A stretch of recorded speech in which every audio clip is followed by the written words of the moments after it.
Good morning. Good almost afternoon. My name is Gail Carr-Williams, and I'm Associate Director in Community, Neighborhood, and Government Relations, and just want to welcome you here on behalf of the Division of Public Affairs today. This is our second transit forum, and I'm super excited to see everyone here today. The interest is high, and I think today's panel will provide you with some amazing expertise from several of our Vanderbilt faculty members. Just a couple housekeeping things. First of all, I hope you enjoyed your lunch, and if you didn't have one, there's some more over there. And also, at the conclusion of the presentations, we'll have an opportunity for Q&A, and so mics are in the aisleways for you all to be able to ask questions. Also, some of you have asked about how to sign up for our next forum, which will be March 13th, right here, lunchtime again. So to sign up, if you go to cngr@vanderbilt.edu. Is that the correct email address, Chandra? Thank you very much. And I do want to thank Chandra Allison, who has been very instrumental in helping to put these together. So, you all did not come to hear me speak, so I'm going to turn it over to my colleague, Professor Craig Phillip, and Craig is a research professor in the Department of Civil and Environmental Engineering and also the director of the Vanderbilt Center for Transportation and Operational Resiliency, Vector, and they too are a partner with us in these forums that we're having. So thank you all for being here, and at this time I'll turn it over to you, Professor Phillip. Thank you.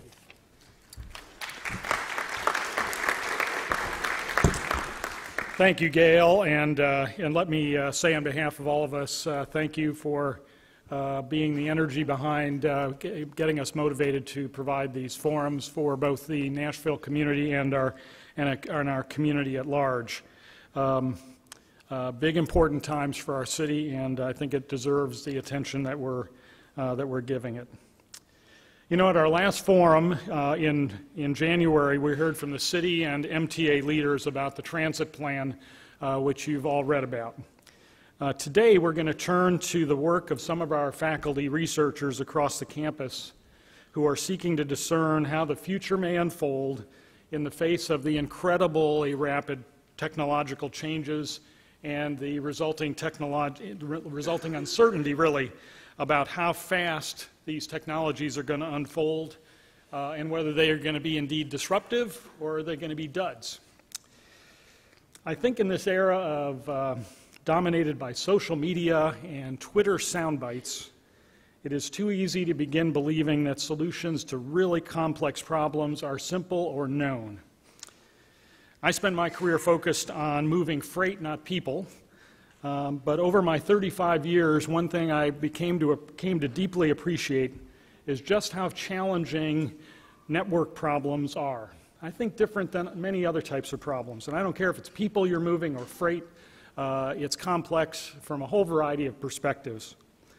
And what I hope you will take away from the next 90 minutes is that not only are they complicated, problematic, and uncertain, but there are multiple lenses that you need to apply to these complex issues. And I am really thrilled that you're going to be hearing from 4 different academic corners of the university in the next hour. Now, to save as much time as possible for questions, I'm going to make a brief introduction of each of my 4 colleagues right now, and then let them take their turn.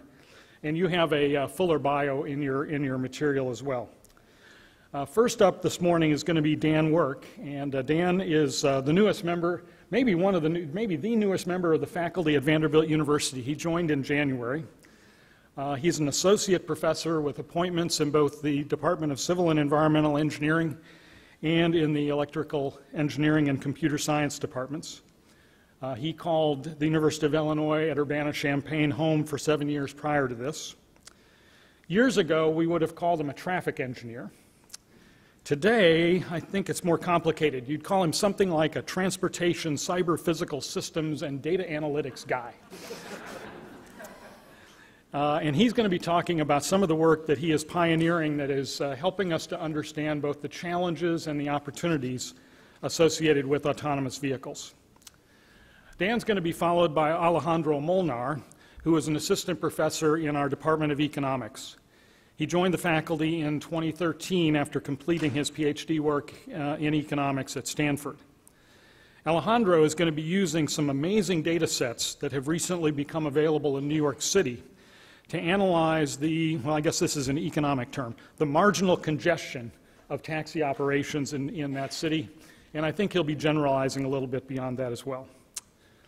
Next up after Alejandro will be Abhishek Dubey. He's an assistant professor in the Electrical Engineering and Computer Science Department and also a senior research scientist in our Institute for Software Integrated Systems. He came to Vanderbilt as a master's student and completed his PhD in 2009. And he's going to be describing some of the work that he and his colleagues are doing on next-generation mobility tools. I probably haven't described that adequately, but you get the idea. Finally, J.B. Ruhl is a professor at the law school. He leads the programs there in both law and innovation, and the program in energy, environment, and land use. Every single one of those topics, innovation, energy, environment, and land use, are relevant as we talk about transportation. And I think he's going to share some very interesting perspectives on disruption.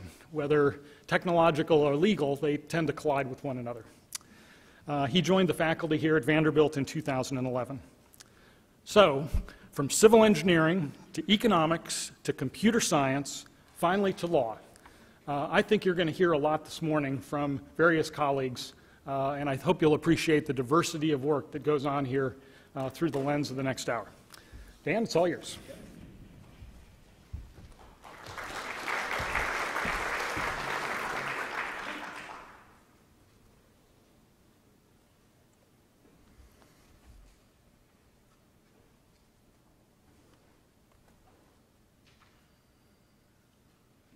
Okay, well, thank you everyone for your attention this afternoon. It's really a pleasure to be here. As Craig mentioned, I've been working in transportation and sort of this intersection of what happens when cars get smarter, they can talk to each other, they get automated.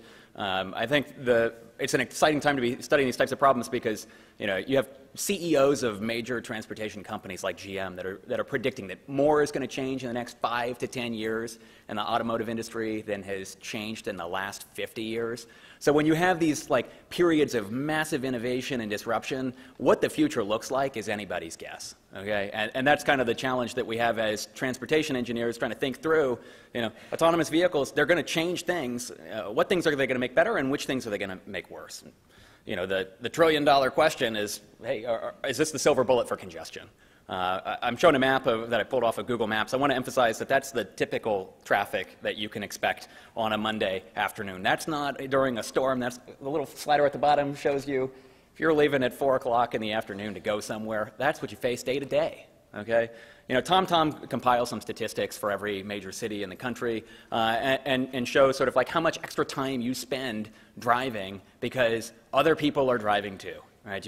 We all want to get to our destinations, but we create congestion, and if the roads were uncongested, we lost 23% of our time just because we were stuck in traffic. And so if autonomous cars can do anything to move the needle on that number, I mean, that's clearly good for everybody. Okay? And so if you're trying to ask this question, will autonomous cars cure congestion, that's a hard question to answer, as Craig mentioned. So I'm going to try to give you some thoughts about how the answer might unfold with some simpler questions to answer. So one basic question you can ask is, if autonomous cars come, will people drive more? Okay? And a colleague at UC Berkeley just did a test on this. We don't have a lot of autonomous cars that you can try today, so what Joan Walker did, she basically gave people a chauffeur, the closest thing to brain-off driving you can get today. You get in the back of the car, the chauffeur drives you around wherever you want to go. Okay? And so they did an experiment and basically said, here's your chauffeur. You can go anywhere, do whatever you want. You still have to pay for the gas. You still have to pay for the insurance, but you don't have to drive the car. And the findings were pretty startling. Overall, 76% more miles traveled by the cohort. The trips got longer. Retirees had a 3-time increase in the number of evening trips they drove, and their trips were twice as long. Millennials, the ones that said, we're not going to drive, we're no-car enthusiasts, well, 3/4 of that cohort drove more too, or traveled more. Of course, the chauffeur is driving. And there was a 20% increase in there were no ghost trips originally. Ghost trips are things like when you tell your chauffeur, I don't really want to go pick up my kid from the daycare, could you go do it for me? And so there's an empty car trip. Okay, so one of the pieces that you have to keep in mind is that if you make something easier, which is a good thing, it makes things more accessible, we consume more of it. So that's just something that we'll have to deal with.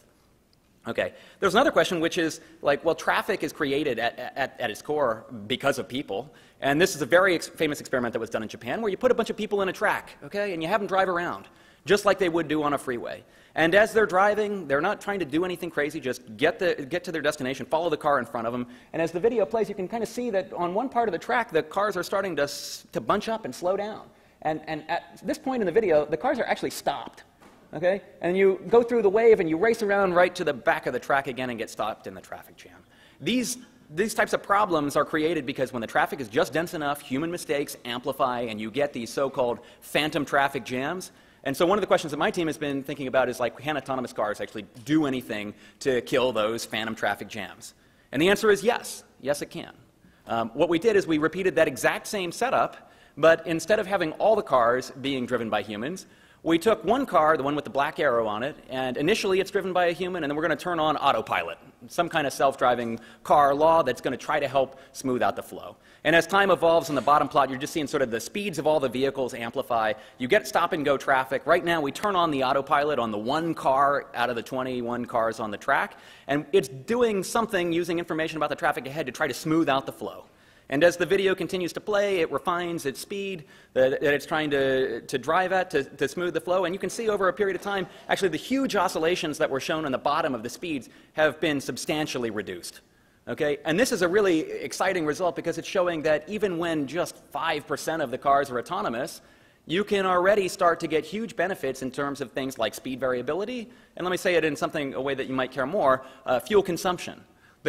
All the cars on the track had a 40% drop in the fuel they were consuming in the stop-and-go pattern, lots of fuel consumption, to when the traffic is smoothed by just that one self-driving car on the track. So there's a huge possibility that these technologies, before every car is automated, might improve traffic.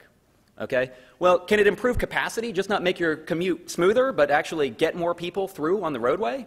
And the answer there is probably yes too. There was an experiment done in the 90s. It's called the Automated Highways Project. You're seeing the video. These are a bunch of Buick cars. It really dates sort of the technology. I mean, this stuff is definitely things you can do. You make these cars drive really close together, far closer together than what humans can do. And because they can talk to each other, they don't have to worry about, passing the message through the taillights. Slow down, slow down, slow down. You just broadcast it through the local Wi-Fi network equivalent, and that allows them to really get close together and still drive at a free flow speed.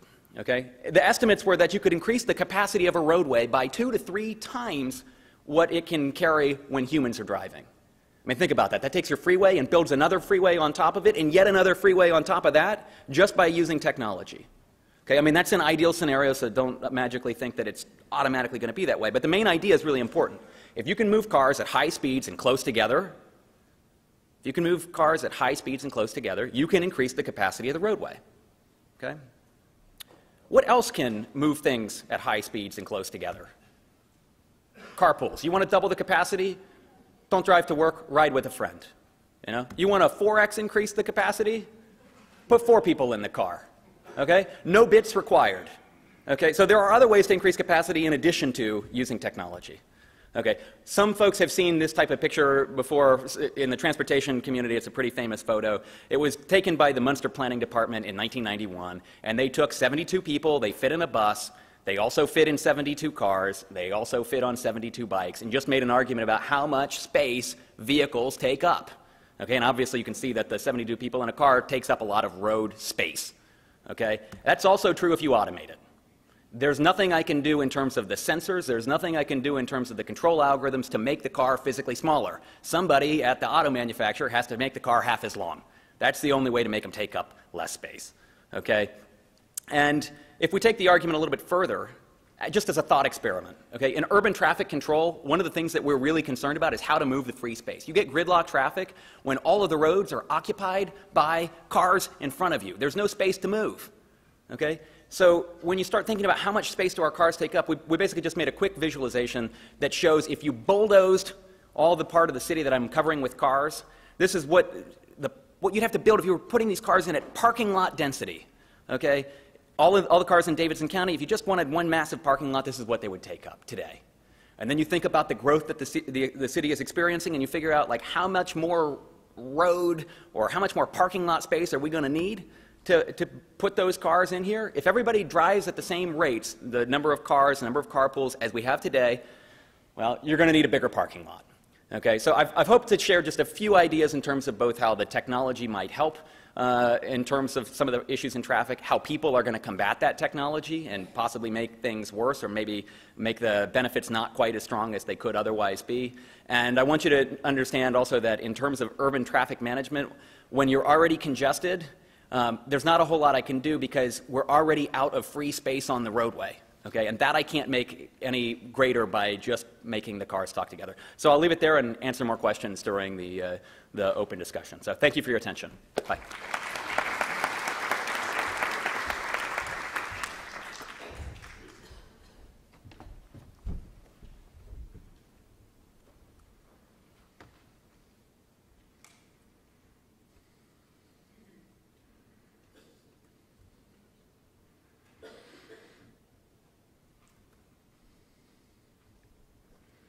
Hey, hi everyone, thanks. So this is joint work with a grad student here in the economics department, Daniel Mangrum.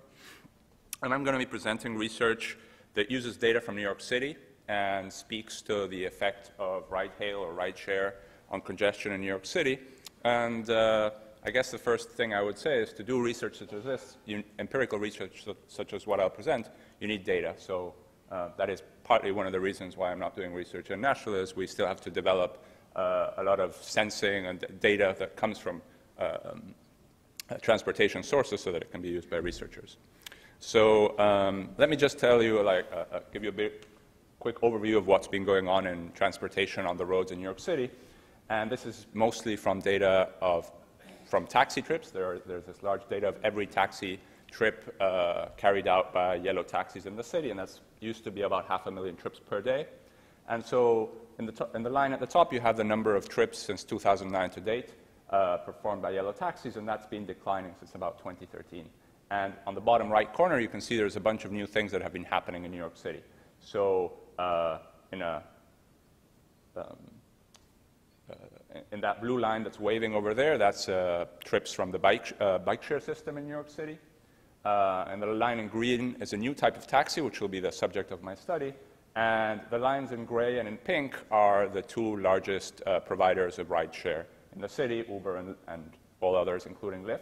And so you can see that what has been happening since about 2013 is really the number of trips carried out by these providers has really ramped up. So they've kind of replaced lots of trips that were previously performed by taxi, and overall there are more trips of this type that are happening. Now something else that has been happening in New York City is in the dashed line you see over there, that's from this taxi data, the median number of minutes that it takes to cover a mile in New York City with a taxi. So it used to be that it took about 5 minutes to cover a mile in New York City, and that has been that has been growing and is now in excess of 6 minutes. So 20% slower for the median trip in New York City in the last few years. So both of these things are happening at the same time, and this is from taxi data. This is a different data source from linked segments and highways using the EasyPass sensors in cars. You can see that the city has gotten highways in the city have gotten much slower.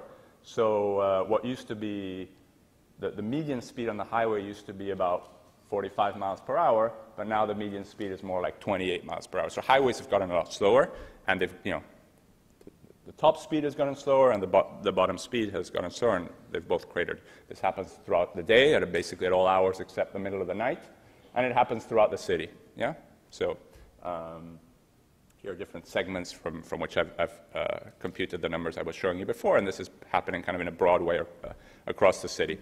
So there are many potential causes for this increased congestion in the city. So one possible cause is that there are all these trips from Uber, Lyft, and other providers. Another is the city has deployed city bikes since 2013. It also has substantially increased the network of bike lanes, and the use of private bikes has increased. Some have argued that this may be due to courier services, for instance, for delivery from Amazon. And other reasons might be construction or economic growth, et cetera. So that's just a very big picture of what's been going on in the city. Some of which, by the way, the data on highway speed limits is new to this research because we've been collecting it or archiving it from the website for a few years. And so what we want to answer is, what's the impact of all this additional supply of cars in the city on congestion? So the focus of this research is really at pinning down correctly what the effect is of adding cars to the city. And so that's kind of the metric in terms of how this research wants to be evaluated, right? So what we do is we study a very specific circumstance that allows us to see what happens when more cars are on the city in a specific place. And that was the launch or the deregulation of a specific type of taxi in the city, which was the launch of what are called green or borough taxis. And those were a new type of taxi that launched in August of 2013. So with that, what we do is we measure a social cost from the introduction of these taxis. We use that to estimate a curve for how the city gets slower as you add more taxis to it. And then we use that curve to evaluate the impact that Uber and other ride-hail has had on the city. Yeah? So why this new type of green taxi? Well, yellow taxis basically perform most of their business in Midtown and downtown Manhattan. So this is a map where each color shade indicates the same number of trips. So a lot of the city actually used to have no taxi supply. Or you wouldn't expect to be able to pick up a taxi in most of the outer boroughs. So with this as a problem in mind, then Mayor Bloomberg introduced these green taxis. Yeah? And so green taxis are basically regulated the same as yellow taxis. The main restriction, the drivers and the cars are regulated in the same way. The main difference is that these green taxis were not allowed to pick up in Manhattan south of West 110th Street and East 96th Street, yeah? Or the airports. So basically they had to search for fares everywhere else except for this area. And so what we do is we use that area in the north of Manhattan, north of 110th West and 96th East. So if you're a green taxi, what are you to do in this circumstance? You go to the place that has the most people wanting rides, yeah, that's available to you. So we show in the research that a lot of the taxi activity concentrates north of that boundary. So we see a shock to the supply of taxis north of that boundary relative to south of that boundary. And we use that to estimate what the impact of more cabs is on speed in the city. So how do we, just to preview results, we find that the city, the area north of the boundary got about 8% slower after the introduction of borough taxis. And I'll discuss kind of why we think that, or why we can say that that isn't just a correlation, that's a causal effect. It's the impact of the program. And what we do with that is we estimate a curve for the impact of increased supply on congestion in the city. And with that curve, we then take it, we document how much the supply of taxis has increased, for-hire vehicles, Uber plus taxis has increased in Midtown Manhattan. And we document how much it has increased, and we find that of the substantial slowdown in a particular area that we study, about 60% of the slowdown in New York City can be attributed by the fact that now there's Uber and Lyft, et cetera, adding cars to the city in that area. Yeah? So how do we do this? The first step is to use this taxi trip data. We use several sources of data in the paper. We use a record of every taxi trip since 2009. We use, to measure supply, in the latter part of the study, we digitized aerial images of New York City and counted where the vehicles are so that before and after we can see changes in the supply of vehicles on the street. We can see where the vehicles have moved after the deregulation episode. And then we control for what you might think are possible confounders or other things that might be going on, such as the expansion of bike lanes, city bikes, etc. So our area of study is these ranges of avenues around this boundary. In red is the boundary, and north of these green taxis were only allowed north of these boundaries. Yeah? So what we do is we select the trips there's this data set of every single taxi trip with a GPS coordinate of the pickup and the drop-off. So we select the trips that took place entirely along a strip, yeah? And the data has this structure that I'm showing you over here. So there are all these different trips, and what we want to learn, in a sense, is the speed that it could explain the speeds that we observe in the trips. So I'm not going to get into the papers on my website. I'll show you a link later. I'm not going to get into how we do that, but we construct from all this trip data historical speed. We would be happy to just take this data from Google, but we don't, or Waze, but we don't have that data. So instead, we use this historical data from taxi trips to construct this segment 11 speed. And let me show you what it looks like. So this is an example for Fifth Avenue. And in orange are the years prior to the introduction of the borough taxi, and in green are 2 years after the introduction of the borough taxi. And as you can see, this is in the vertical line there is the boundary. So generally, as you go north in Manhattan, speeds, the city flows faster. Yeah, the city is less dense, there's less traffic, and it flows faster. So generally, you have this most avenues have this upward slope. But after the introduction of the borough taxis, you see this gap opens up just north of that boundary, and that gap, I will argue and show later, is due to the fact that we have all these additional taxis just north of that boundary searching for fares. Yeah? So here's one avenue, here's another, yeah? And you can look at the paper for all the avenues. Yeah? So then what we do is basically, this is what I've shown you is in a sense just data about what's been going on in the speed of Manhattan, north versus south of this avenue after these new taxis were deregulated and introduced. So now there's a lot of work to show that this is due to the introduction of the borough program and not other reasons, which I will skip over. A key thing is this gap in speed really does open up at the rate at which new taxis go on the road. So that's kind of a very kind of convincing piece of evidence.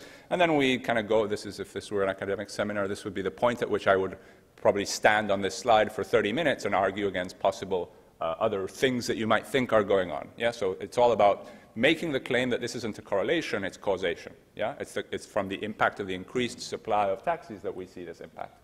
So we control for a number of things that you might think are going on. We control for the fact that streets are complicated networks where the congestion in one part of the street can impact another, and so on. Yeah? A result that might be of interest to people in this room is we also kind of, as a subsidiary result, this is not really the focus of research, we actually find the effect of additional bike lanes on speed, and we find, contrary to results claimed by the New York City Department of Transportation, that bike lanes do actually decrease traffic speed by some amount, but not by much. So this is specifically in our area of study, and kind of something we'd like to do next is study this more broadly in the city. So what do we do with this? Well, ideally what we want to get at is an externality, not just the impact from these borough taxis, but kind of measure this in terms of what happens per unit of additional car. And this requires us to measure the supply. Yeah, I haven't told you anything about how many more taxis we are seeing. I've just said that the street got slower north versus south. So how do we do that? We digitize these aerial images of taxis, and this allows us to create, in a sense, heat maps of where the taxis are before and after. Yeah? So this is what these pictures look like, from what's probably the worst picture in my data to one of the better ones, right? And so we kind of process all of these and count where the taxis are, and the end result is a map like this, or sorry, a plot like this, that shows before versus after where the additional taxis are. So what you see is after the introduction of the borough taxi program, you see the addition of all these green taxis. You see a little bit of reallocation from the yellow taxis, but overall a net increase in the supply of taxis north of the boundary. And so from this, we have lots of data points for how much the speed is slowing down relative to how much the amount of taxis is increasing, and we fit a line through that, and we say that that is an empirical estimate of a congestion elasticity curve on the order of, let's say, 20 to 30%, depending on how dense the underlying city is. And so why did we estimate this curve? Well, it's interesting in its own self, but one thing we want to do is apply this measure to studying what's been going on everywhere in the city. So this is in an area this is in Midtown Manhattan, so the most congested part of the city. Speeds are on average very low. And so this is a very confusing chart where every line represents a particular cell in Midtown. So this could be going from east to west of Midtown or northeast to northwest, et cetera. I'm keeping that constant, and I'm tracking the median speed of taxi trips between these. And what this is intended to show is that starting in around 2013, things started to ramp up, meaning the time it takes to cover the same distance increased. So the city has started getting slower. And so what we do with this image tagging approach is we tag different types of vehicles. So on the last column of this table, you can see that density, the number of vehicles per kilometer squared in Manhattan, increased by about 14%. However, this masks some kind of changes in composition. So the number of yellow taxis has decreased by about 12%. The number of cars has increased by a certain number, but more interestingly, the number of cars that happen to be black increased by 122%. Now, why do we track black cars versus non-black cars? Well, when you look at these images, it becomes obvious that the share of black cars has kind of increased dramatically. But what we do is we get a data set of every DMV, from the DMV of every New York State registration by VIN number, and I can tell you that in New York City, private cars are only on average 21% black, but for hire vehicles, that includes Uber, it includes limousines, but also Uber, Lyft, et cetera, are on average 73% black. So from these average shares, we back out kind of what we expect, or we estimate how many of these additional cars we think are private vehicles versus for-hire vehicles. And when we do that, we find a little bit of substitution from private cars. So there's a little bit less driving by private cars with the introduction of Uber, but not a lot. But we see this massive increase in driving by for-hire vehicles. And when we take our curve, which suggests, so we summing together taxis and for-hire vehicles, the supply of these types of providers has increased by about 30% in Midtown Manhattan, times what we estimate the effect of a slowdown is from additional supply. That's the congestion elasticity. To be 30%. We find that about 60% of the cities slow down, and for several reasons that are in the paper, this is the most conservative way to come up with this number. So about 60% or more of the slowdown we think is due to the addition of rideshare. So in conclusion, we use historical data of taxi trips to study the impact of this deregulation episode, which was the introduction of these borough taxis.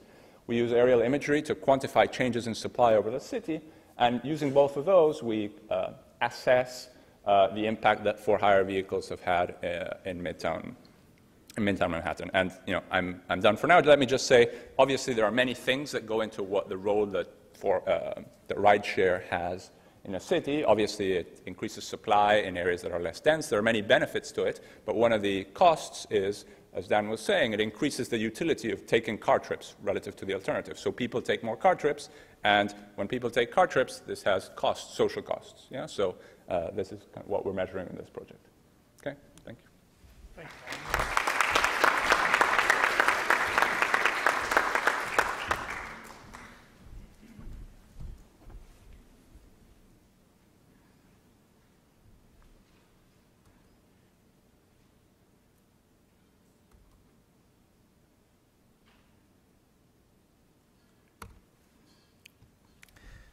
So thank you, Dan and Alejandro, and thank you, everybody, for actually organizing this forum. It's quite exciting, understanding the level of interest that's around the transportation issues in Nashville. So as Dan mentioned, right, there is really two things actually going on. One, the transportation framework, the things are changing at a very rapid pace. Specifically, as he was saying, that the things are changing such that we will be very different in 5 years and the amount of change that happened in 50 years, right? The other thing that actually, if you had noticed in the last 10 years, the change around smart technologies, specifically everything from smartphones to Internet of Things to actually machine learning and the data science, that's also is actually very exciting. So some of the things that my lab does is actually take a look at the confluence of these techniques, right? So specifically when you actually combine these techniques, maybe you can actually make the whole transportation infrastructure more affable to people. So you can actually start telling them exactly when a particular bus will arrive. For example, what will be an expected congestion the next day. We can actually predict, for example, when there is a football game, what will be the impact. We can actually predict the likelihood of accidents to sort of avoid certain high traffic areas at certain times. So my group actually takes a look at all of these techniques and see how can we actually apply them and provide information to people. So start actually nudging them in the right direction as far as what we see, right? So use more shared capacity vehicles, higher capacity vehicles. And as Dan showed the picture, really the biggest shared capacity vehicles right now in Nashville are buses, right? And that's what we want to try to do. So one of the things that really is coming out and why these kind of data analytics or this kind of connected technology is actually being applied to cities is that there has been a lots and lots of actually interest in just taking a look at the congestion problem, the air quality problem, the energy problem, and even safety. In old days, a lot of this data was actually collected by surveys, post-incidents. After a month or 2 months, they will actually do some analysis, and if you're lucky, there will be some changes. But at least with smartphone, the best sensor that you have is on you. You can actually start collecting and providing that information at the rate of seconds. So you can start actually making use of that to change how you perceive the system, to change how you analyze the system. And really that's the reason we are actually seeing right now is that our world has changed. Actually, we have smartphones, we have watches. We are actually really entering this world of shared economy, right? And due to the impact of that, I'm going to talk about transportation today, but actually there is this whole notion of smart and connected communities research, which actually is going on in all world, in which you are applying these kind of connected technologies, applying the data science technology to energy, to water, and a lot of the classical social and urban planning problems, right? So really, as far as I see it, I think it is really this whole connected notion of information. We are all actually collecting data, and we are providing this data. And by the way we are able to look at this data, this is really behind the revolution. This is opening up a completely new opportunity for us, right? So if we actually see it as a control scientist or actually as an engineer, I see city as a big, massive sensor. So I can actually start collecting lots and lots of information from it, which actually ends up turning into a bunch of data streams that I can feed into these big data networks. So I can learn from it, I can predict from it, and I can infer from it. And I can do that in real time. I can do that a day ahead, and I can do that in long term. Long term would mean that I'm actually helping change, for example, let's say the schedule of the transit networks, right? Then really, none of this would actually work if you cannot talk back to people. You really need to actually provide this information right back to a person using this system. What's happening right now? What should I do? Designing that interface actually becomes very interesting. Now, when you complete this loop, right, this actually becomes a smart and connected system. So smart and connected system is a system in which humans are integrated, a system in which sensors are providing high fidelity data at a very large scale, and you're using things like machine learning and big data to actually make some sense out of it, then you're disseminating that information back to people, right? So let's look at what we have done specifically in the transportation network with some of these loops, right? We actually around 2.5 years ago with Craig and with MTA, we actually developed an application called Transit Hub. And this application came online, and it's actually available today. It's not available on Android, but it's available on iPhone. It came in online when MTA was actually starting putting the AVL sensors, which is the GPS sensor. So they actually can start providing information of where buses are at what times, right? With this system, we can actually start helping people with just plan their trips. We have a concierge built into the system that can actually help tell them a day before, like what their trip will look like the next day. You can actually see real-time view. If you are really interested, you can actually follow a bus. A bus shows up and moves around on the network with every second update. Now, something which we had done in the past was actually information as an incentive. So we can actually show you, using some calculations, that what will be the impact of your decision. So this is like an externality decision. So if you want to exercise, you can actually take the bus. Because you have to walk a little bit, bus is not going to come to your home, right? So when you start actually providing all of that information, more and more people can actually know that using the bus is actually the more friendly way, right?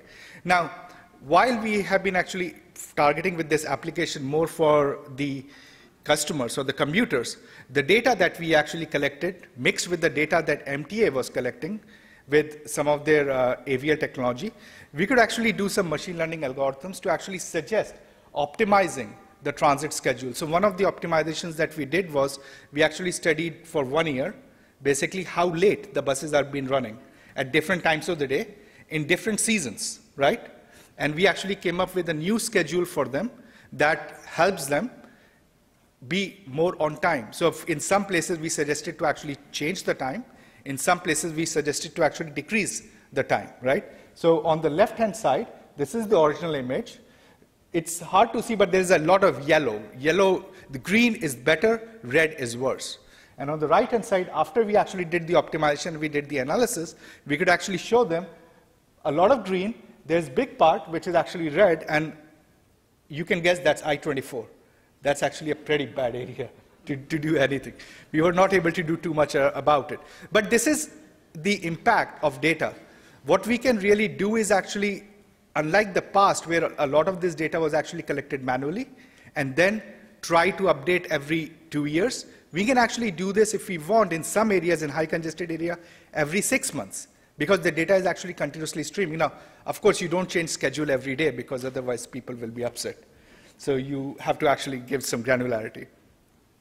Now, what we are also doing actually is taking all this data and helping people track the buses itself. So in the application, there is a specific machine learning algorithm called SVM, and combination with something called Kalman filters, that are actually helping you know exactly how far the bus is from your stop. The GPS data that MTA provides is actually very noisy. So it is very off sometimes. So we can actually use some algorithms to slowly and slowly, as the time arrives, bus is arriving close to your stop, we can narrow down the delay. So on the right-hand side is a curve where the error distribution is actually reducing, and this is the algorithm that's running behind, and it is actually being provided to commuters with the app. So now, actually, commuters can know in the short term, in real time, actually, how long the bus is going to take, how long it is expected that the bus is going to take. So again, it goes back to making the system more affable, more easy to use, right? When it's more convenient, then it's more likely that people will use. The other thing that we are actually looking at is just the whole thing about impact of things like snow, rain, and like whether it's a sunny day, whether it's a football day, right? So one of the things that we had actually noticed was that snow is actually pretty bad, right? So I had actually been in a place on I-65 South going home where I saw a poor BMW racing car in the snow, and this was actually 2 years ago. I think it took me from here to Brentwood around 2 hours to drive, and I was lucky. There were some people who were stuck in 4 hours. And this BMW race car was actually spinning like this on the interstate, right? So snow is actually pretty bad, but with things like rain, right? Things like whether it's cold, things like it's game, you can actually start creating models that actually help you predict what is going to be the likelihood delay. So what I showed you before was actually in minutes interval. So you have a phone open, you're trying to follow a bus. These kind of models actually help you a month before, a week before, so they start giving you an average perspective on what is going to happen. Something else that we actually did, and as Alejandro was pointing out, that we really do not have access to the real-time data that Google is collecting. It's actually very difficult to do that. You need very specific partnerships. The planning department came to us and said they want to actually understand what is the current traffic speeds on particular road segments. So we actually said, oh, you have a bus, let's actually use it as a traffic sensor. So we trained some models, and what you are seeing is actually the red is the predicted speed, and the black line is actually the real traffic speed. We got some feed from Nokia here, and we actually trained our models, and this is what we actually can provide to people in certain areas, specifically where buses are running, what are going to be the current traffic speeds, because just by looking at the bus itself. Now, what that allows us to do is actually study things like impact of games. So one of the things that we did was we created a very specific model in which we can predict what the bus delay is going to be 4 hours before a game to 1 hour before the game. Now, why this is actually important is because you can start issuing service alert. So quite predictably, actually, whenever we have a football game and hockey game in Nashville, buses around that whole downtown corridor always run late. So if people know that before, they can plan for it. So you don't need to act surprised that the bus is late today. You need to know that it actually always happened, right? Now, something which we can do is actually really extend beyond that and actually start creating large traffic models for the whole city, right? Because once we have the sensor, we can actually understand what does the evening peak hours look, what does the morning peak hours look? And this is like some data that actually Dan was showing. Now, Google has a lot of this information, but as a city planner, you really need to have partnership with them to be able to get that data. But you can start using these surrogate sensors to actually create that information. And that's something which our lab is doing. Now, something which I'm very pleased about is a latest thing that we have done is actually we started considering the impact of accidents and whether we can actually predict whether an accident is more likely or not just by looking at the speed or the congestion of the area and some of the other external factors. So of course we actually love to train neural nets. So we train a classical kind of convolutional neural net because this is something that can actually understand not just the temporal relation but spatial relations. So how one node is closer to another node.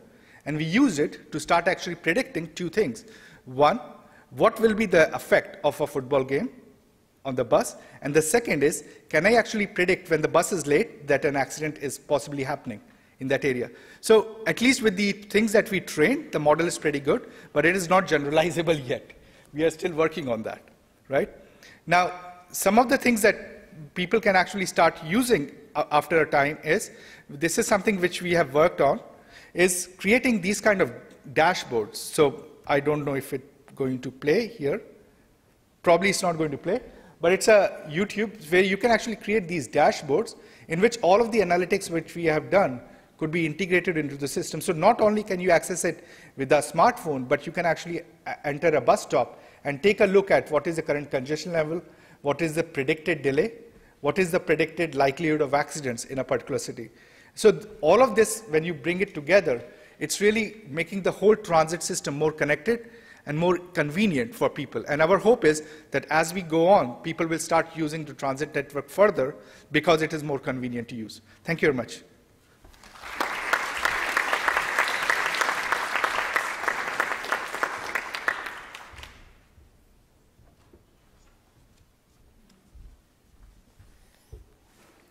Well, those were fascinating. I'm a lawyer, not a numbers guy, so no formulas, no regression analysis, no data, just a bunch of words and a couple of pictures. So I apologize for that. And I will figure out how to work this here. Why is that not? Where is that? So, Craig, I've kind of lost the... There it is, okay. Also not very proficient at computers. Let's see.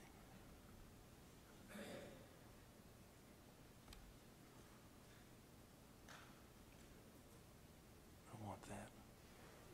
That's good. That's good? Yeah. Oh, okay, okay, great. All right, well, thank you for allowing a lawyer in the room. My bio doesn't exactly capture what I think I do. I study the effects of disruption on policy. So I have studied ecological disruption and its policy impacts and responses, such as the effects of climate change. Technological disruption, I'm currently very interested in studying the effects of the proliferation of artificial intelligence in society on policy and how will policy respond to that. Business disruption, most recently, my work focused on how to respond to business model disruptions like Uber and Airbnb. So it's kind of exactly what this is about. So this is a transportation system potential disruption that we're thinking about. So I'd like to start with a thought exercise, and I want you to close your eyes, so I'll read you the slide because you can't read it. So just close your eyes and envision a Nashville with an inner city network of streetcars and trolleys, including an interurban light rail system that reaches out all the way to Gallatin and Franklin. And over 3/4 of all the cars and trucks are all electric EVs.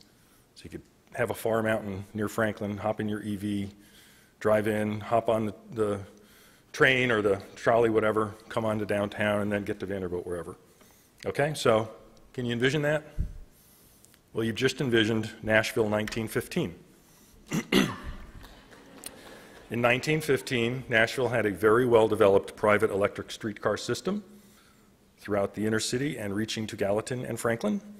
and almost 75% or more of the cars and trucks on the streets were all EV, all electric EV, some hybrids even.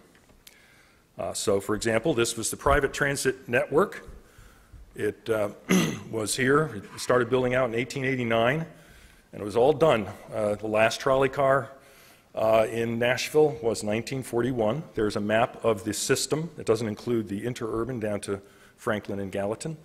There's a picture of, you know, a young boy waving to the trolley car going by, okay?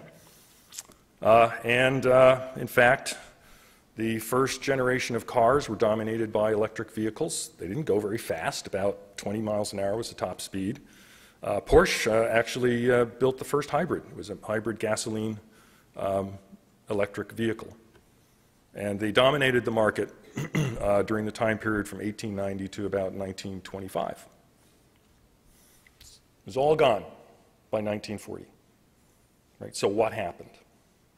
Combination of disruptions. Technological innovations included vast improvements to the gas internal combustion engine that were not matched by improvements to the electric vehicle. The electric car starter, the invention of the electric car starter actually made it a lot easier to get in a gas-engined car instead of cranking it. The discovery of oil in Texas didn't hurt either. Cheap oil and cheap refining technology came along. And we got very good at road building. So we built out a network of roads, and it was wonderful for cars, not so much for trolleys. The business innovation, of course, that leveraged the technological innovation in the gas combustion engine was a business model innovation, Ford's Model T, right, the assembly line. It was very conducive to building gasoline-powered cars quickly. The car sales franchise and dealership model was another business innovation that made acquisition of cars quite easy, and the cost of the gasoline-powered cars, which originally were more expensive than electric, were quickly about 1/3 the cost of an electric car, and they went faster. People like that, right? Cheap, faster, cheaper, faster. I'm buying that, not that.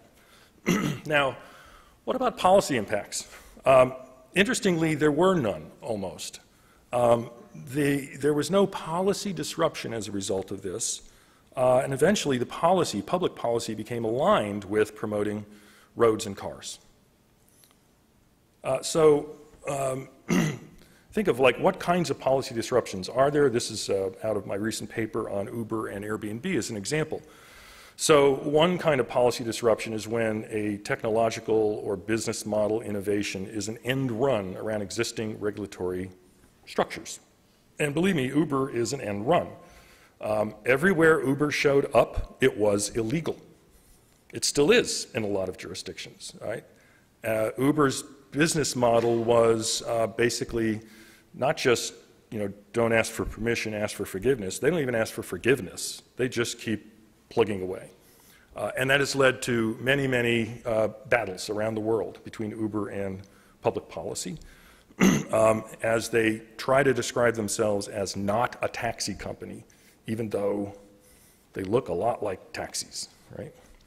Holes are, exceptions in the existing regulatory structure that allow sort of a scaling up of a problem, but it's not illegal. So Airbnb actually has led to people who are hosts essentially discriminating in a way that would be illegal, but for the fact that the fair housing laws have an exception for renting out rooms in your home, right? So that exception was never thought when it was enacted in the 70s to be a big problem, because that wasn't thought of as a big scale, whereas now Airbnb has scaled up that whole space, and there are concerns about its effect on discriminatory behavior. Gaps are simply, there's something going on in the way of an innovation, and we have no regulation out there that actually addresses it, either affirmatively or by exception. And so the machine learning ad trackers that are rather bothersome when you're on your computer or Pandora, there's really no law regulating those, even though they kind of are a problem. And then there are solutions that are actually business innovations that are perhaps illegal or end runs or exceptions, but they're actually better than the incumbent industry. So distributed energy would be an example. It's really rather difficult in some jurisdictions, including here, to stick a solar panel on your roof and take advantage of that. So these are examples of policy disruptions.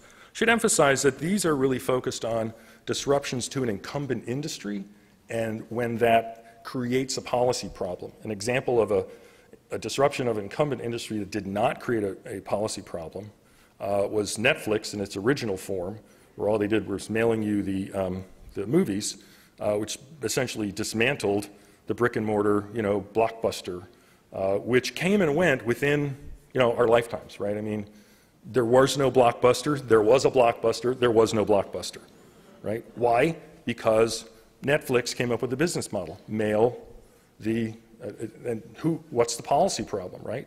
They're using the mail, okay. So Uber, on the other hand, is a policy problem. Some policy disruptions are not triggered by incumbent industry responses. So for example, this year I've been driving a Leaf now for 7 years. I just got my new 2018 Leaf, and I noticed when I registered, I was now assessed $100 extra because I'm not paying state taxes for road, but I'm using the road. So they had to figure out how to get me. So the proliferation of electric vehicles, in a sense, is a policy disruption. Not so much to it is also to the incumbent auto industry, although they're responding, right?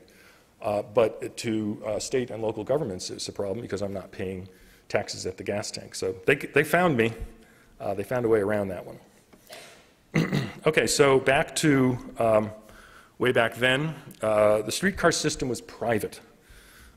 Basically, electric companies would seek a license from the city to build the infrastructure. So there was no public investment in that infrastructure.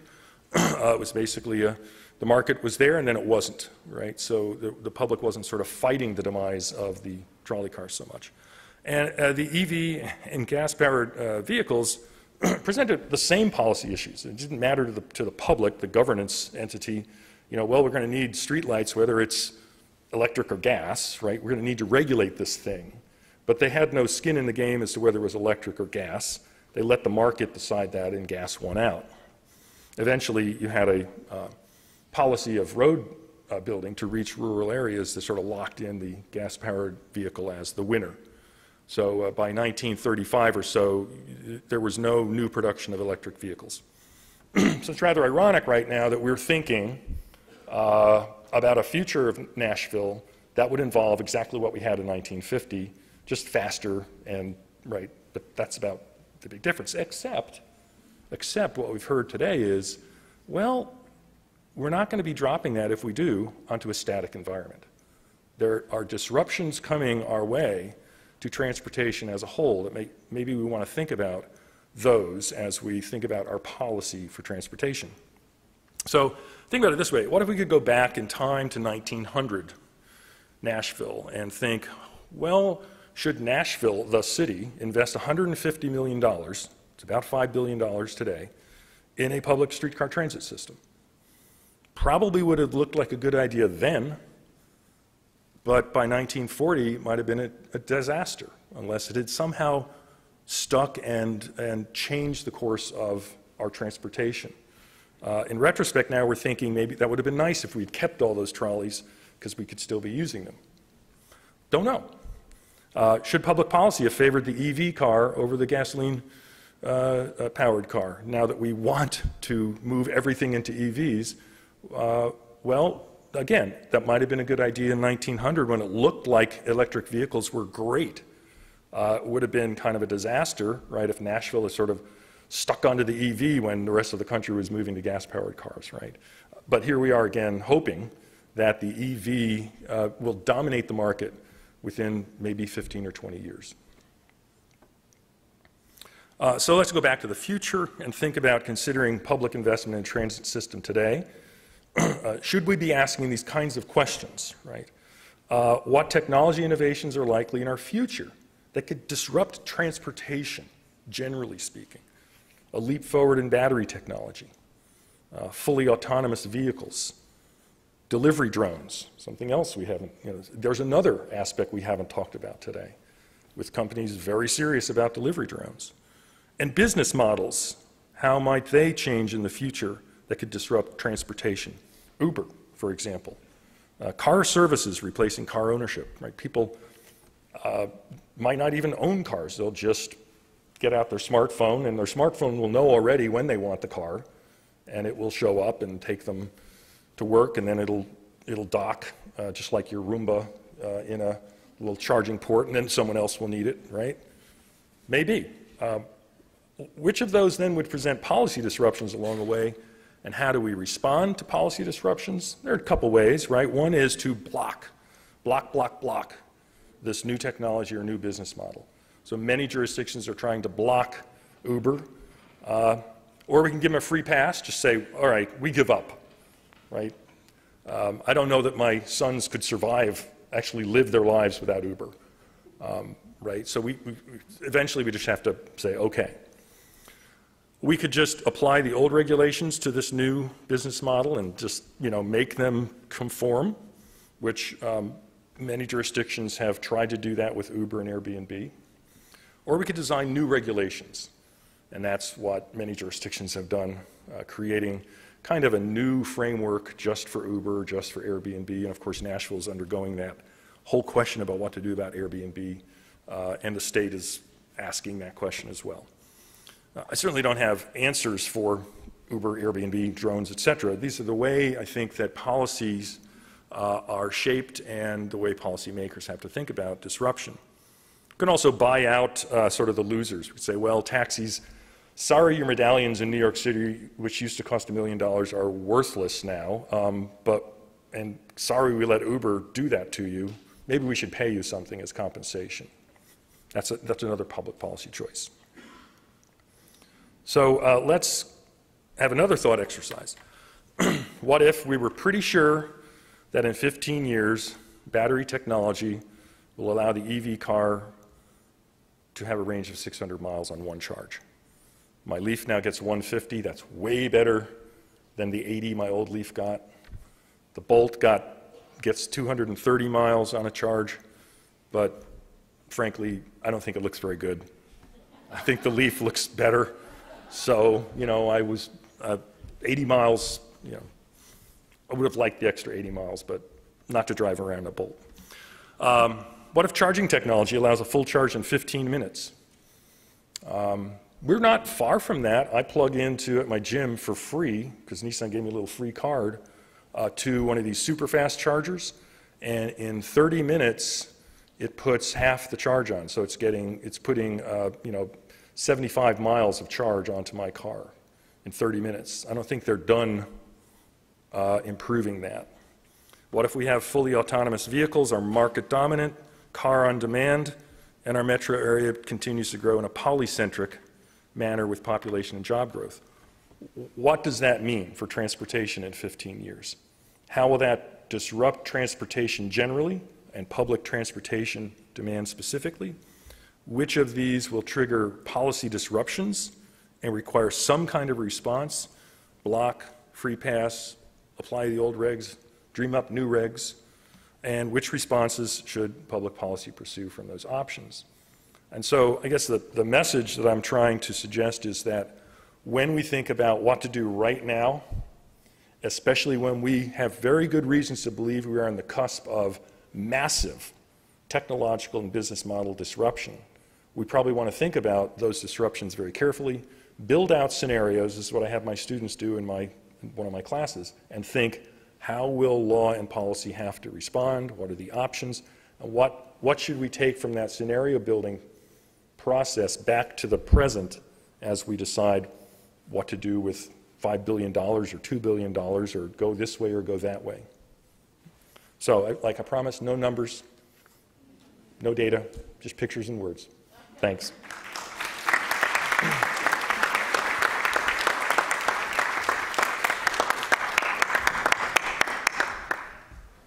Well, thank you so much to our panel. It's time to open it up for questions. We have about 20 minutes available. I hope some of you will have questions. You can go to the mics, which will help everybody to hear around the room. As a regular rider of the number 5 Bellevue bus, thank you so much for your work on making that faster, knowing when the bus is going to arrive. I very much appreciate that. My question becomes, in the last couple of years, there's been great advances in quantum computing, quantum annealing machines that can handle big data very quickly in real time. I was wondering to know how those advances are going to affect your work, and also how the possibility of real-time traffic optimization will affect Nashville. That was a question for the lawyer, right? I think I'll point to Abhishek and to Dan. It wasn't really a question for the lawyer, was it? Except that that's a big disruption coming our way. Yeah. I can tell you that much. Yeah, that's actually a really good question. So quantum computing has been on the cusp of being really great disruptor. However, it is still one of those promises that haven't really flushed out the way we think it would have flushed out. And I think there's still a long way to go before it can come anywhere near commercial commuter space, right? So I think even if the quantum computers, what we have seen right now, they work with 1 or 100 qubits. They are not really at a place where we can actually even give the algorithms that we use to actually even predict the delay and encode there. However, that being said, there will be a time when that will come. And when that time comes, actually, what you will be able to do is simulate a lot of scenarios in parallel, right? So a lot of things that are going to happen. Your optimization techniques, perhaps new techniques will come in that actually can use very similar things to genetic optimization and exploratory techniques, and they can do it in a jiffy of time, right? So if we are talking about real-time optimizations, yes, I think at that time, that will be very interesting to see. But I think we are still probably a long way ahead of that time. Dan? Yeah, maybe just to add on, we've been thinking about how to give people real-time information to help them optimize their commute for a long time, both theoretically and practically. In the last 10 years, we've seen both. It used to be you print off a map and then you went to your destination. And now you can route around a traffic jam, you can look at the real-time conditions because it's raining or whatever and still get the shortest path. And that's great, and that's terrible. You know, the great side is that for each of us, we're right now currently taking the fastest path that we can because we now know what the traffic conditions look like, thanks to everybody's GPS phones. Go talk to some folks in Los Angeles who saw their neighborhood streets go from completely empty to completely congested with Waze or other navigation services that are using the shortest path and now discovered that it's actually shorter to go through somebody's neighborhood than it was to stay on the main line or the roads that were really engineered to handle that stuff.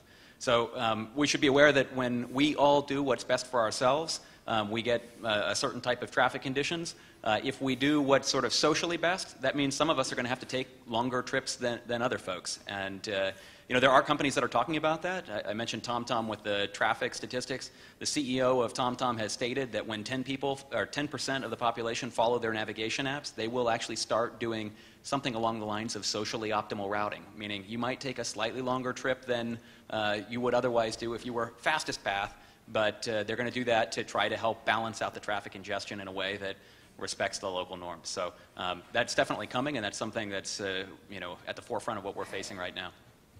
Can I take a stab at it? Yep. Yeah. So relative to a $5 billion transit plan, crunching numbers today in 2018 is free. So what's really expensive or hard to figure out is what numbers to crunch. And so that goes to kind of what how Dan took that answer. But I don't think we're facing computational cost as a relevant cost for thinking about most of these problems. In just an anecdote from many decades ago when I was studying traffic engineering, I remember vividly the cover of one of the transportation magazines, and the cover of the magazine was a picture of a monorail. And of course, this wasn't too many years after monorails were introduced by Disneyland. And the headline of the article was the transportation technology of the future. and then you flip the magazine over to the back, and they had the same photograph, and the headline was, "And it always will be." And I thought that was the kind of the way I think a little bit about being just being sober about what we can predict with respect to the future. Next question. Hi, and I was very interested in everybody sort of created a large bit of uncertainty for us, and the last speaker mentioned 5.2 billion. The question around uncertainty is, should we all freeze in place? 5.2 billion is one expenditure, 22 billion or so is what we will be spending on cars over the next few years. And should we just stop buying new cars right now because we're not sure what's going on in the future? Anybody care to comment about that? Hopefully everybody. So where would you invest your money if you had a pot of money to invest, right? That's another way of thinking about what you would do now based on your future predictions. I certainly am not suggesting whether or not we should invest or what. I'm suggesting sort of thinking about the policy disruptions along the way. And so I think those kinds of trade-offs and questions, well, where would we put our public and private money, are the right questions to ask. But ultimately, someone has to make a decision. And I'll just also add that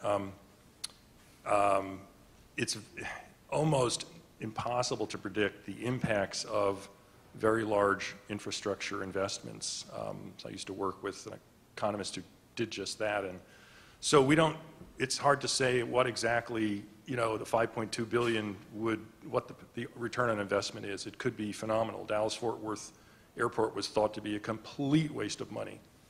Yeah, no, it wasn't. It made Dallas-Fort Worth what it is today. So it could go either way. So the scenario building isn't just about, the drags on it, but also what could be first and second order benefits from something like that. Anybody else care to? Next question. I'm curious if if in this realm we ever do things that are just temporary, like we say we're going to make a lane on West End or Gallatin Road or something be only buses that never stop except to pick people up, and have them sort of express buses, and all these people, or from Brentwood or Franklin, who are opposed to buses because they're not sexy or anything, just sit in traffic and day after day see something speed by and then jump on board and realize they can get something done. I mean, I think in our world we have so many people used to their own car, so I think it will take a long time to get people out of that. But I'm wondering if do you ever see cities just try something with an end date to see if it works, like in either Vancouver or Portland, where they put something in the roads in neighborhoods so that they really are, you don't have to put in bike lanes because you've made neighborhoods very safe to ride through. You've taken a lot of the commuting traffic off. So that's my question.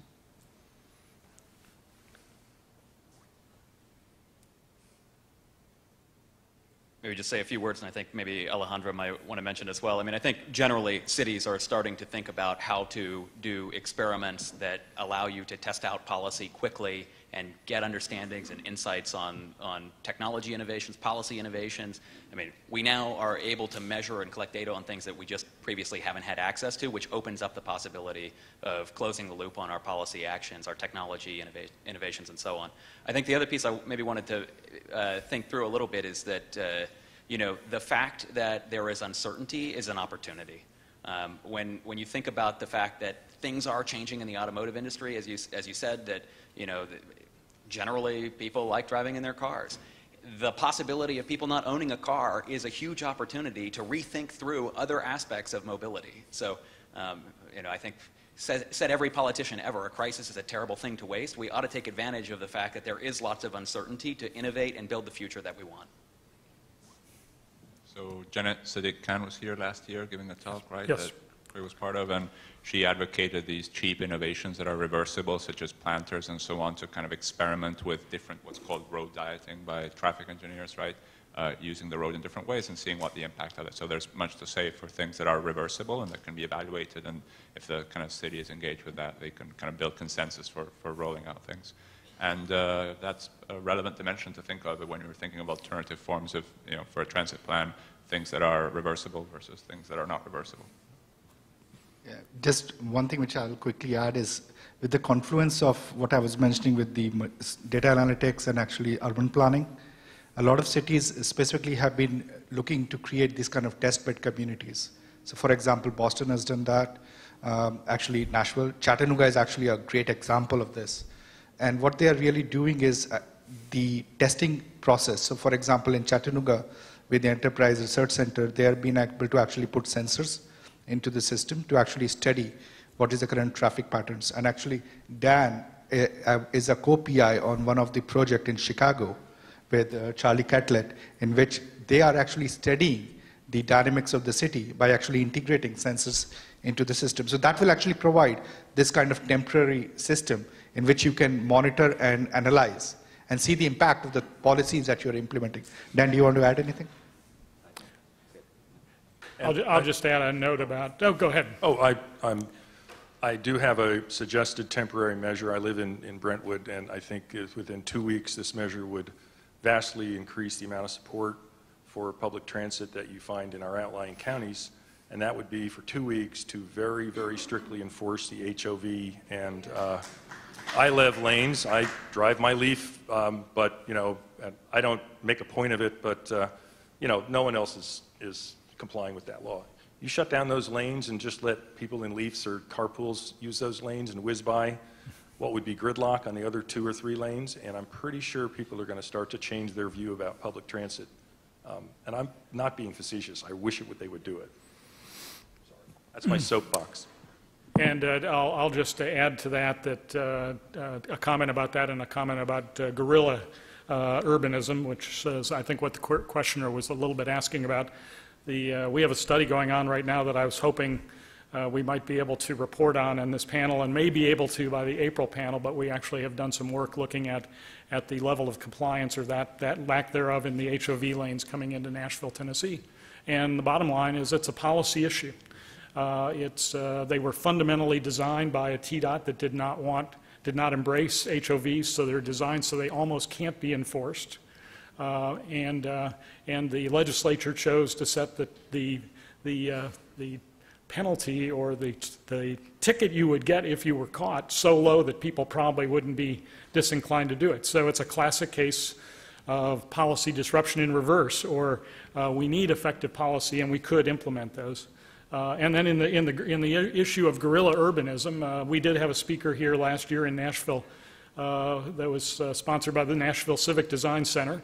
And we will have somebody from the Civic Design Center on our third panel in March, and so look forward to that. But the examples are phenomenal, and she talked about the choice New York made to basically take automobiles out of Times Square, and that sort of which they did almost in the dark of night, and would have been, and I think nobody would go back to the way it was, but nobody thought that the results would be what they were either. So it's a very great example of trying that. Finally, in that regard, I know that the Tennessee Department of Transportation is exploring the option of putting buses on the shoulders of freeways to the extent that they cannot implement use the HOVs effectively as another approach. And it has a whole set of issues as well.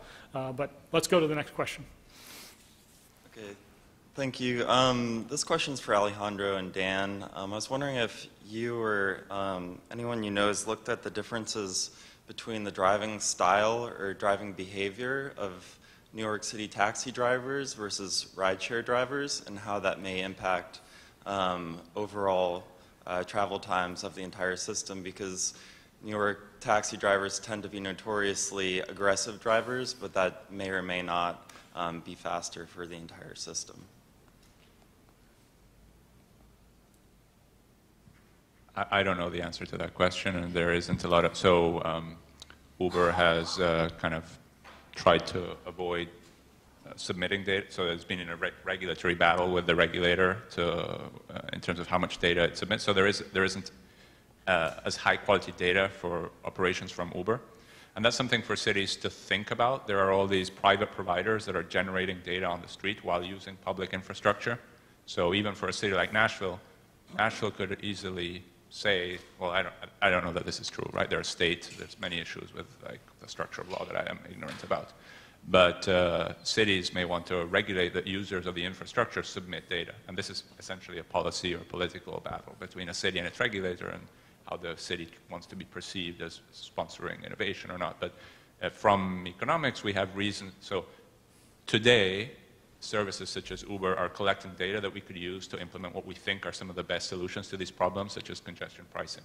So economics 101 and economists from the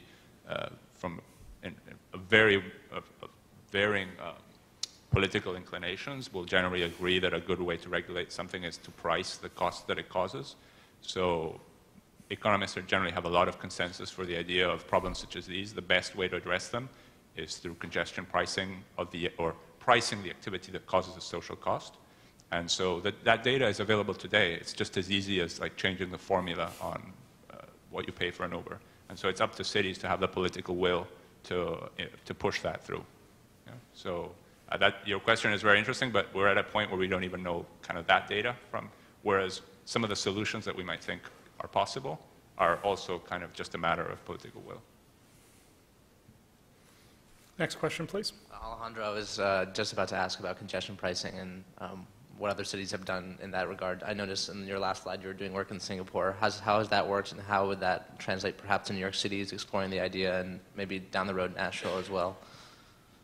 So I don't know that much about kind of the legal setting in Nashville, but I know that in Nashville, the commuter roads like Hillsborough Pike, Nolensville, et cetera, are state roads. So how those are regulated is up to the politics of the state and not the city.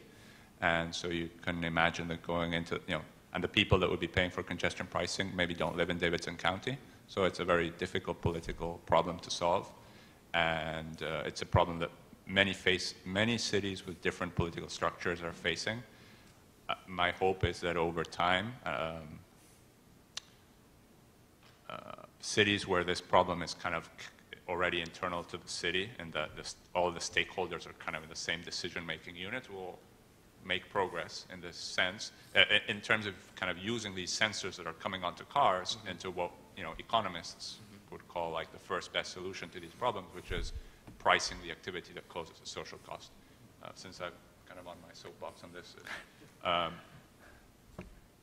one of the issues when people think about congestion in a city like Nashville and adding lanes, so I haven't really looked at the transit program very much, but one thing we know from economics is when you build additional lanes and you lower the cost of commuting, what eventually happens in the long run is that it makes it more attractive to live in a suburb. The suburbs get built up and the congestion goes back to what it is. You cannot build your way out of congestion is kind of a basic lesson from empirical research in long-run trends and kind of urban development. So more lanes will never fix what the commute is. They will just change the size of the city. People will adapt where they live to change that. So congestion is a cost that is born and that in a sense is a natural brake on slows down certain types of growth.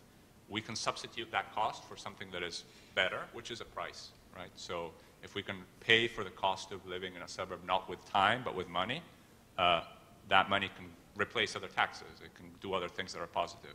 So this is why kind of generally economists from a very broad political spectrum generally agree that something like the congestion is a cost that is borne by individuals, but that generates no benefit. So we generally want to go in the direction of replacing costs that generate no benefits to costs that at least have a benefit, right? Or that can substitute other costs elsewhere. You have time for one more question? Okay, my question is for Dan about autonomous vehicles and the data that you presented. On the one hand, you had data that showed that if we all converted to autonomous vehicles and they drove closely together and they drove at high rates of speed, we could move a lot more people. Then on the other hand, we had some information that suggested that once you have autonomous vehicles, people take more trips. They may be more extended trips. I'm wondering if you've had any luck combining those two sets of data to see, hey, does one offset the other? Or is there such a greater impact from the fast-moving, close-together autonomous vehicles that it offsets the additional trips? I would love to know the answer to that question, as would Okay. everybody in our field. I mean, that's exactly where we're headed. And to give you an idea, the study that I cited with the chauffeur experiment to make the world look like a future autonomous car, I mean, Right. that stuff is emerging in the last 2 months. So we're really, you know, the technology is moving so quickly and the capabilities of the vehicles are changing so rapidly, and our understanding of how people will respond to these technologies is also evolving as they appear. I mean, that's exactly the point of that's creating the uncertainty. How big is effect 1 that's positive, and how big is effect 2 which is negative, and is it net going to benefit us, or is it going to take away from or add to our commute times? That's the question we're trying to answer. We don't know. Yeah. Thank you. We'll take one more very quick question. Thank you. With a quick answer. Oh, it'll be quick. Professor Ruhl, your talk was very good. Have you presented this to Mayor Berry's apparatus where she's created this plan? Have you confronted them with the issues that you've raised here? And has it had any impact on them? I've not had any communications with anyone about this until today. And I don't purport to have answers or positions, to be perfectly honest. I'm simply applying my methodology to this context, and I can't even convince myself that I've done it as thoroughly as might need to be if I had more time to think about it. But I would have to believe that if you were going to thoroughly think through any infrastructure investment today, and that might not be what it's all about for some infrastructure investors, that you'd want to think about these scenarios, certainly in transportation, and consult experts like these to think about implications as best as we can. Well, I hope you'll join me in thanking our panel one more time.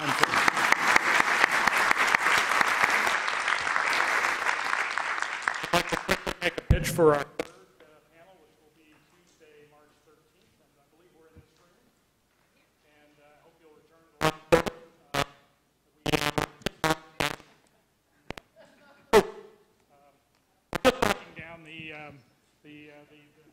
what the final panel is going to look like. I know we will have a couple of faculty members.